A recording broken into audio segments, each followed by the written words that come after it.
सरोजिनी नायडू की जो पोइम है द ब्रोकन विंग, इससे रिलेटेड मैं पार्ट 1 बना चुकी हूँ जिसमें मैंने 25 क्वेश्चन डिस्कस किए थे।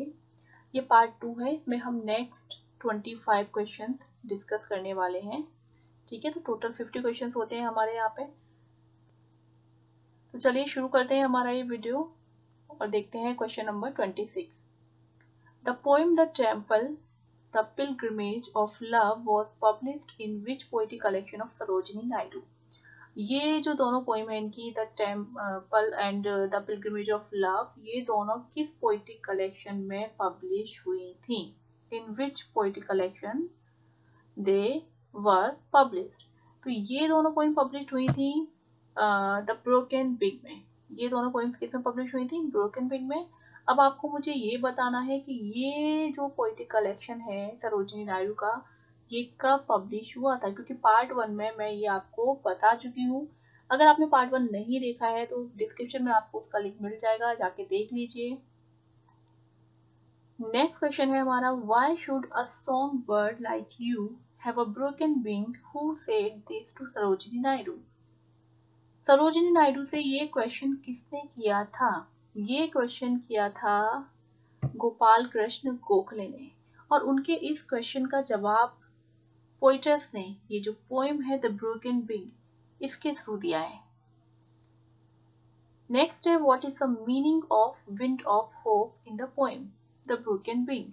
पोएम में ये जो फ्रेज है विंड ऑफ होप, इसका मीन क्या है? इसका मीन है hope of independence. What is the poetic form of the poem Broken Wing? Broken Wing की पोइटिक फॉर्म क्या है? देखिए, ये जो पोएम है ये एक लिरिक है। This is a lyric. इसकी पोइटिक फॉर्म क्या है? लिरिक है।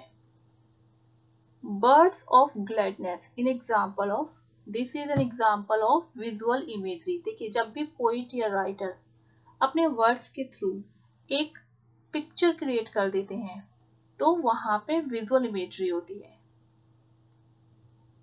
Find out the figure of speech or fate's blind arrows still।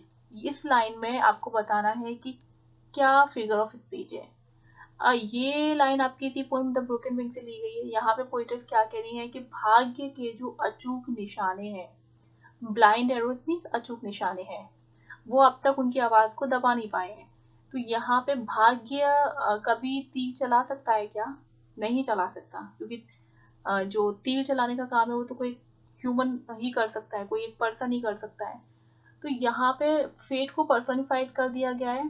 ठीक है, इसको ह्यूमन जो एट्रीब्यूट्स होते हैं, ह्यूमन क्वालिटीज हैं, वो इसके अंदर हमें दिखाई दे रही हैं। तो जब भी ऐसा होता है कि कोई भी नॉन लिविंग ऑब्जेक्ट को भी एब्स्ट्रैक्ट थिंग कुछ ऐसा करते हुए दिखाई देती है जो केवल एक ह्यूमन कर सकता है, तो इसका मतलब वहां पे क्या है? पर्सोनिफिकेशन है।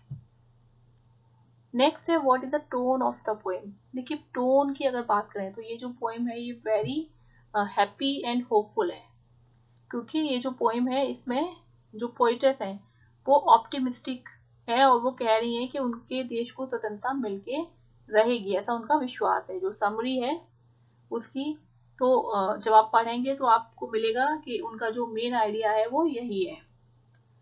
What is the meaning of fresh lips in the poem the broken wing. यहाँ पे फ्रेश लिप्स, इनका मीन क्या है? फ्रेश लिप्स का मीन है यूथ से, जो यंग जनरेशन है उससे। The poem broken wing is dedicated to, ये जो पोएम है ये पोइटस किसे डेडिकेट करती है? This poem is dedicated to dream of today and hope of tomorrow. ये जो पोएम है ये आज का सपना है, पोइटस का आज का सपना है और ये कल की उम्मीद है। What does the poem Broken Wing portray? ये पोएम क्या पोर्ट्रे करती है? It portrays a picture of India under British rule। British rule के टाइम पर जो भारत की तस्वीर है वो पोर्ट्रे की जा रही है इस पोएम के through. Who in the poem will not ignore the call of liberty। ये स्वतंत्रता की जो आवाज है, ये स्वतंत्रता की जो पुकार है, इसे कौन इग्नोर नहीं करेगा? तो यहाँ पे बात की जा रही है कि ये जो ब्रूइस्ड एंड सप्रेस्ड, ये जो घायल और दबाए हुए जो इंटेलेक्चुअल्स हैं, मीन्स जितने भी राइटर्स हैं, पोइट्स हैं, ऑथर्स हैं, ये जो स्वतंत्रता की जो आवाज है, जो कॉल ऑफ लिबर्टी है, इसे इग्नोर नहीं करेंगे। मतलब वो उसके लिए अपनी आवाज को उठाएंगे, वो उसका साथ नहीं छोड़ेंगे। क्योंकि ब्रिटिशर्स क्या कर रहे थे, वो उनकी आवाज को सप्रेस कर रहे थे। वो नहीं चाहते थे कि ये बाकी के लोगों को सपोर्ट करें और अपनी राइटिंग में कुछ भी ऐसा लिखें जिससे कि देश में दंगे हो जाएं, उपद्रव हो जाए, या फिर लोग सड़कों पे आ जाए, मतलब या उनके अंदर देशभक्ति की भावना बढ़ जाए। तो इसलिए राइटर्स को, पोइट्स को सप्रेस किया जा रहा था, उनकी आवाज को दबाया जा रहा था। नेक्स्ट है what does the word, it should be word, a great dawn symbolise in the poem. यहाँ पे ग्रेट डॉन किसको सिंबलाइज कर रहा है? इम्पेंडिंग लिबरेशन है। ये जो आजादी मिलने वाली है उनको, इम्पेंडिंग, जो कि पेंडिंग है, अभी अभी मिली नहीं है, बट दे आर होपिंग कि मिल जाएगी।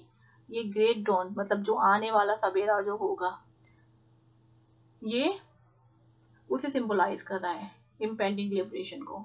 When did Sarojini Naidu die? Sarojini Naidu died in 1949.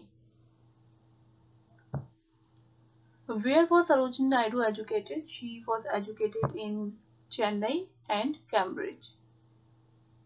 When was Sarojini Naidu born? She was born on 30th February 1879. What does the broken wing represent in the poem? Broken wing क्या represent करता है इस poem में? Injured and suppressed artist, poets, writers and intellectuals. ठीक है, ये important है। ये जो ब्रोकन विंग है, ये रिप्रेजेंट करता है आर्टिस्ट को, पोइट्स को, राइटर्स को एंड इंटेलेक्चुअल्स को। According to the poem, what is the current atmosphere in the nation? Full of hope and expectation. Poet के अकॉर्डिंग ये जो करंट एटमॉस्फेयर है देश में, वो कैसा है? उम्मीद से भरा हुआ है, एक्सपेक्टेशन से भरा हुआ है। Who are said to tread the path of liberty in the poem? The people of India. मतलब लिबर्टी, ये जो स्वतंत्रता का लेने का जो मार्ग है, ठीक है, स्वतंत्रता की जो डगर है, इस पर कौन चलने के लिए तैयार हैं? देश के लोग, हमारे देश के लोग अब दृढ़ निश्चय कर चुके हैं कि वो स्वतंत्रता पाकर ही रहेंगे, according to the poet. What is the meaning of mournful night? mournful night का मीन क्या है इस पोएम में? mournful night का मीन है period of dominance and suppression, मतलब एक काली अंधेरी रात, एक सिसकियों भरी रात। तो ये जो वर्ड, ये जो फ्रेज है, ये रिप्रेजेंट कर रहा है किसको? Period of dominance and suppression. ये जो क्योंकि ब्रिटिश रूल के टाइम का जो पोर्ट्रे है यहाँ पे इंडिया का, इंडिया की तस्वीर दिखाई जा रही है ब्रिटिशर्स के टाइम की, तो उनका जो डोमिनेंस था, उनका जो सप्रेशन था, उसे रिप्रेजेंट करता है mournful night. Who are symbolized as song word in the poem? इस पोएम में सॉन्ग वर्ड, ये जो शब्द है, ये किसे सिंबलाइज कर रहा है? ये प्रतीक है इंटेलेक्चुअल्स का, पोइट्स का, प्ले राइट्स का और दूसरे जो आर्टिस्ट हैं उनका। What has surprised the voice of song word in the poem? यहाँ पे सरप्राइज नहीं होगा, सप्रेस्ड होगा। ठीक है, What has suppressed? तो यहाँ पे ये जो सॉन्ग वर्ड की जो आवाज है, इसे किसने दबाया? तो ये दबाया गया जबरदस्ती, brute force and strict censorship by the British. Britishers ने जबरदस्ती उनकी आवाज को सप्रेस किया, सेंसर करके।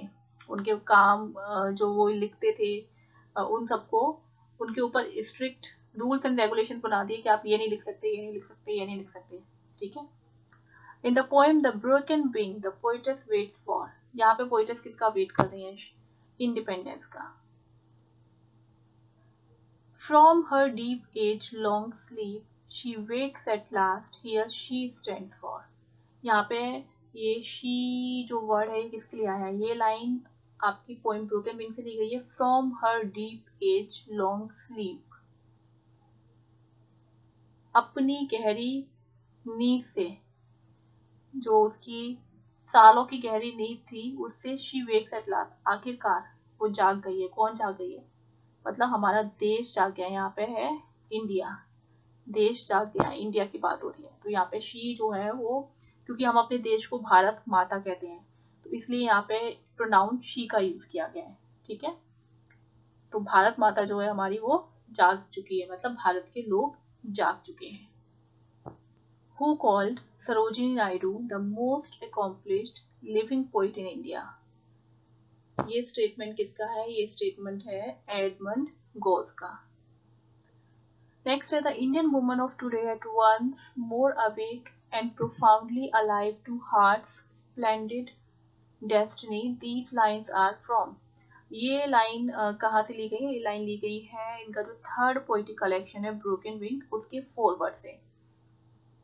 फोरवर्ड क्या होता है? देखिए, कोई भी बुक जब पब्लिश होती है तो वहां पे उस बुक के कंटेंट से पहले पोइट या राइटर अपना एक मैसेज लिखता है, मतलब उस बुक के बारे में उसे इंस्पिरेशन कहाँ से मिली, ठीक है, उस बुक के बारे में अगर वो कुछ कहना चाहता है, ये सारी चीजें वो एक एक पेज या 1.5 पेज का लगभग फोरवर्ड जिसे हम कहते हैं, एक मैसेज के जैसा लिखता है। तो ये जो लाइन है ये उनके फोरवर्ड से ली गई है, और ये फोरवर्ड किसका फोरवर्ड है? ये द ब्रोकन विंग जो कलेक्शन है, थर्ड पोएटिक कलेक्शन, उसके फोरवर्ड से ली गई है। ठीक है, तो आई थिंक आपको ये 50 क्वेश्चंस अच्छे से समझ में आ गए होंगे। पार्ट 1 अगर नहीं देखा है इसका तो डिस्क्रिप्शन में लिंक है, अभी जाके देख लो। मिलते हैं नेक्स्ट वीडियो में, तब तक के लिए बाय बाय।